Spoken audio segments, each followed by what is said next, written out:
gives you like 1 or 2 inches of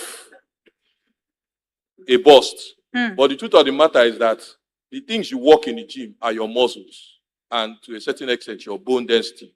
And the breast is made up of flesh and fat. So push-ups cannot help your breast grow bigger. And funny enough, exercise will not help your breast grow smaller. Well, too small to that extent, maybe 1 or 2 inches, but that's where it ends.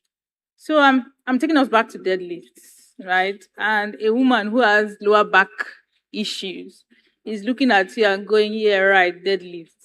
How does that help, someone, especially ladies who have, lower back issues? Well, that's a very good question. The variation of the million variations of a deadlift.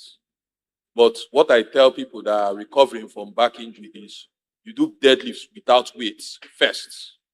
As you get stronger, as you recover, you start adding weights small and small. And then start getting deeper in the deadlift. So that you are injured and you are recovering, it's not an excuse not to do any exercise. But you're not going to do it at the intensity you were doing it before you got injured. How important is high intensity training?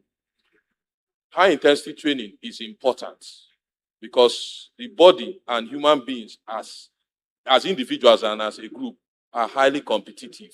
So doing the same repetition of low rep, low intensity exercises sags your abilities a little bit because your brain is trying to bust loose and you are tamping it down by doing low intensity exercises. So eventually you are supposed to push yourself a little above your limits. That is how growth is done in every aspect of life. So high intensity pushes you a little bit above your limits. And that gives you confidence too. It shows you that, wow, I'm a superiorly built human being that can do amazing things as I was created. So once in a while, involve yourself in high intensity exercise. Not necessarily as an athlete trying to go for the Olympics, but just to let your body feel alive more than it usually is in its boring state every day. So a young mother is listening to you and she's like, I'm always very tired. I have to take care of kids, take care of hubby, do my 9 to 5, and she's constantly out, low on energy. Would you recommend exercise to this person, and what exercise precisely? Well, one thing I'll tell everybody is what you allow will grow. What you take seriously, you will allocate resources to. There is nobody that is not tired or busy or taking care of one thing or the other. It is the same nursing mothers with 7 to 10 children that have come out and said, I will become stronger for my children. And Dr. Chiggy, if you are strong, your whole neighborhood benefits, not just you. The old woman down the road you're fetching water for, your children that come and say, Mommy, and you toss them with one hand into the air and catch them and transfer them to the chair. Everybody benefits from when you are being stronger. And you yourself, your strength becomes a wave to the community because a strong woman means a strong community. Absolutely. Okay, so before we let you go, I believe I'm speaking for all mothers, especially those who gave birth through cesarean section, and for some reasons, because of the surgery, the stomach muscles have been tampered with. Yes. What exercises do they need to tone down? Because at this point, it's really difficult to get the guts, back in place. So what would you recommend for such women? Oh, yes. Well, one go-to exercise is plank.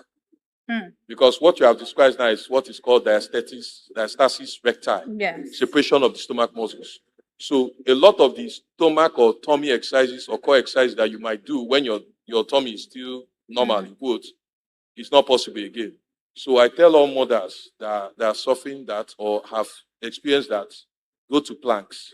Planks are the ultimate exercise for diastasis recti and general lifting of weights too. Because a lot of the core and tummy exercises we think we do to make our tummy slimmer are not always necessary. You can get a slim tummy from playing 20 free kicks a day. Yes, without having to lie on a mat. You can get a slim tummy from making 20 shots in basketball a day without having to lie on the mat. You can even get a slim tummy from running up a hill. So since diastasis recti has made you not be able to lie down, to be prone or supine and do certain things like this, go to planks. It will never fail you. Aniakan, thank you so much for your time. Always a joy having to talk to you. Thank you.